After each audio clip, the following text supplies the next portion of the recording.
Руски воен авионот типот Сухој 30 се урна врз двоспратна стамбена куќа во градот Иркутск во Сибир, соопшти гувернерот на тој регион Игор Кобзаев.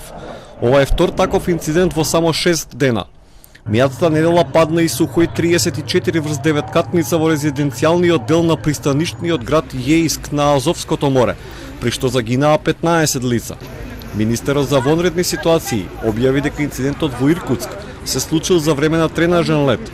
На снимките на социјалните мрежи се гледаат неколку згради во пламен по уривањето на авионот, а површината што е зафатена со пламените јазици се проценува на околу 200 метри квадратни.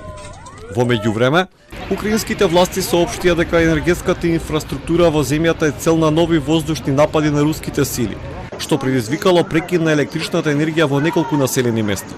Од таа причина, претседателот Володомир Зеленски во синоќешното обраќање до нацијата ги повика украинците да штедат струја.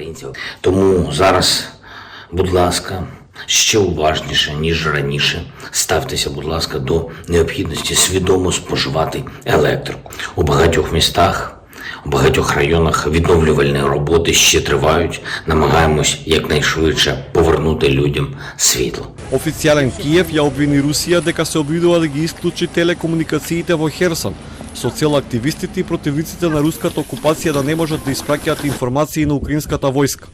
Според извештајот на владиниот центар за национален отпор, руските сили почнале да расклопуваат опрема во локален ТВ центар.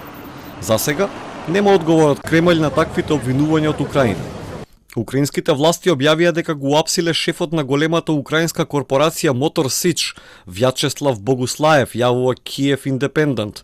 Компанијата Мотор Сич со седиште во Запорожје е една од најголемите светски производители на авионски мотори. Во соопштението на Украинската служба за безбедност се наведува дека апсењето е дел од кривична истрага за незаконски активности на компанијата, односно за снабдување на Русија со воени летала. Заедно со Богуслаев е уапсен и шефот на одделението за економски активности со други земји во компанијата. Двајцата се соочуваат со обвинение дека воспоставиле канали за снабдување на руските воени авиони со украински авионски мотори.